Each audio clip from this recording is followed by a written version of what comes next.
馬斐森教授 Professor Peter Matheson 嚟自英國，14年4月擔任香港大學校長，亦係神科專家。點解佢會嚟香港做校長呢？ VC, welcome. Thank you. Nice to see you. President, Thank you. Thank you. nice to have you here. My pleasure. My first question, what really attracted you to come to Hong Kong back in 2013? It was a sense of opportunity and a sense of adventure. So professionally, a very easy decision. If you, with my background, get given an opportunity to lead one of the world's top universities in one of the world's most interesting places. Sure, we are 70s graduates. Why wouldn't you take that? Personally, it was more complicated for me. I was middle-aged. I had a wife who was willing to travel somewhere else, but wouldn't necessarily have thought of Hong Kong, nor would I originally. Yes. I had 2 children that were grown up and were independent. I had a mother who is aging and not in great health. So there are a number of personal reasons why it was complicated, but the dominant feeling really was one of needing a new challenge and sensing that when I heard that Hong Kong U might be interested in me, that might be the challenge that we were looking for. I see. You have been here well over a year now. How do you enjoy your job so far, VC? It's been exciting, it's been challenging, it's been at times very difficult, and all of those things I anticipated and I wanted. So I didn't expect an easy ride, and I didn't particularly want an easy ride, and I certainly haven't had one.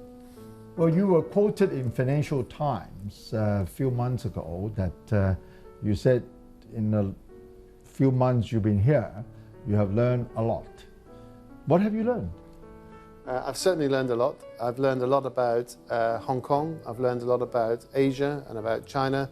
I've also learned a lot about myself, and that's been quite interesting to me because I thought I already knew everything about myself, but I clearly didn't. You said that you like Hong Kong, you like your job so far, but you learn a lot about yourself since you've been here. What have you learned?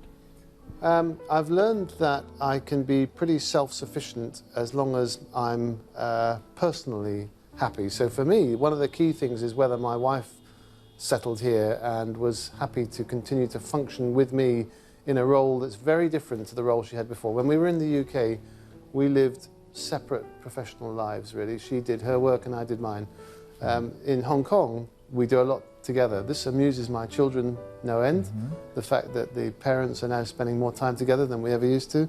And we do things together that she would never have dreamed of doing before, going to meetings and degree ceremonies and representing the university.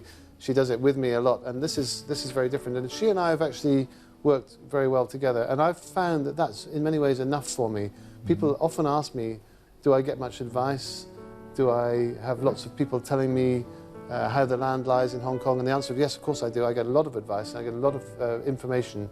And for me, the exciting thing about the last year has been that a lot of that's been new. So this is new to me. It's the first time I've lived in Asia. It's the first time I've lived in Hong Kong, although I've visited here before. So learning about the place and learning to be part of the place has been something that my wife and I have enjoyed together. And that's been very interesting for me at my stage of life, to think that I still have a lot to learn and that I still need to learn things about myself and about my relationship with my wife, to whom I've been married for well over 30 years. Oh, good. Well, let me ask you this. Our Premier earlier in 2015 reiterated in an NPC press conference in March, stressing the principles of one country, 2 systems, degree of autonomy, and Hong Kong people ruling Hong Kong.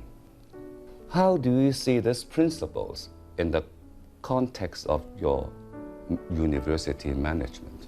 For me, it was one of the positive reasons for coming here, was the idea that I would be living and working in a part of China, but a part of China that's different from the rest of China, and a part of China that has some of its organizational roots, particularly in the education system, rooted in a system that I was very familiar with from the UK. One of the people often ask me, people outside my working life ask me, why do I want to work in a university? And the answer is because you work with smart people, smart staff, smart students. I like young people. I like the idea that we're contributing to something that's useful for the future. So the future leaders are all in our universities right now. So I think that's exciting. It's a big responsibility. The comparison I'd make is that firstly, I think in the teaching environment, I thought the Hong Kong U students were very impressive. Their knowledge was good, their behaviour was good, the dynamic between the teacher and the students was very healthy.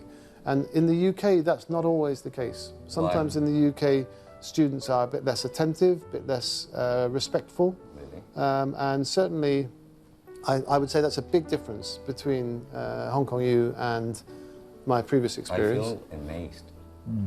It's interesting With your because comment. the students here, you would think if you were an outside party reading about the Hong Kong students, you would think they were a very troublesome, militant, outspoken, rebellious group. That's the way they're often portrayed. It's not really my impression. My impression is that they're intelligent, hardworking, studious, respectful of authority, and actually, okay, they have in recent times been identified with some contentious issues and with some rebellious actions, but I think it's all pretty mild compared to previous experience in the UK. That's good to hear. So, are you speaking on behalf of Alex Chow? No, I'm speaking on behalf of Peter Matheson. Okay. Can I ask you this question? How do you compare life here in Hong Kong and homeland? Previously, my entire professional life was in medicine, medical research, medical education. And in taking the career step that I took to come here, I recognized that I was moving from a professional discipline to a much broader responsibility. So now my responsibility is not just medicine, it's the entire university. So that's the first major change. The second major change is that I'm operating in a political context that's totally different to anything I've experienced before and which is rapidly changing.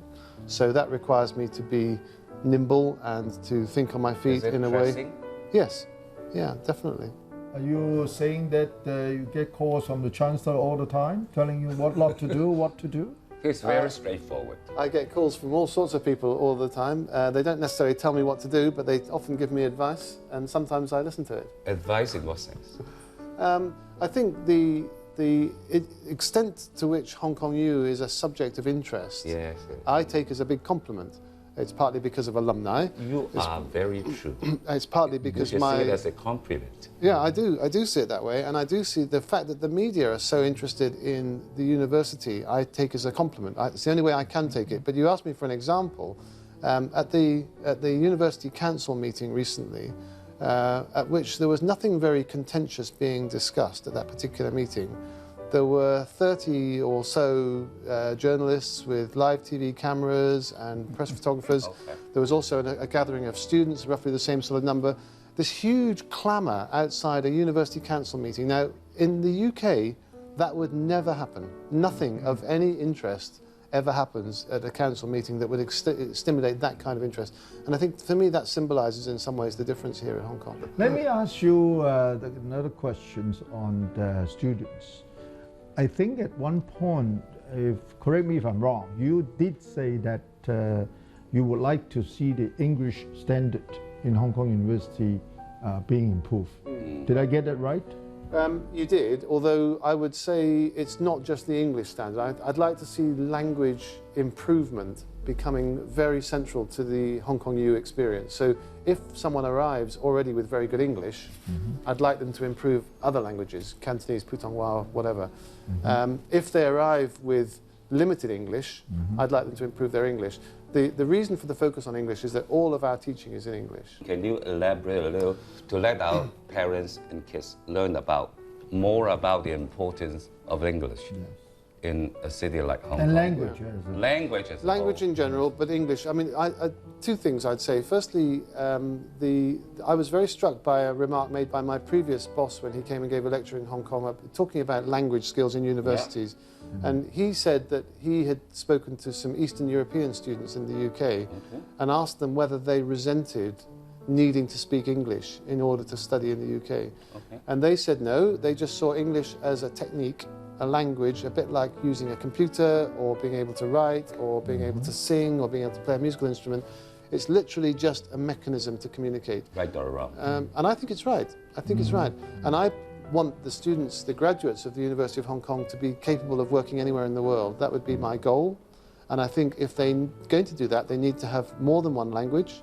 And they need to master those world languages which are particularly significant, of which English is undoubtedly one.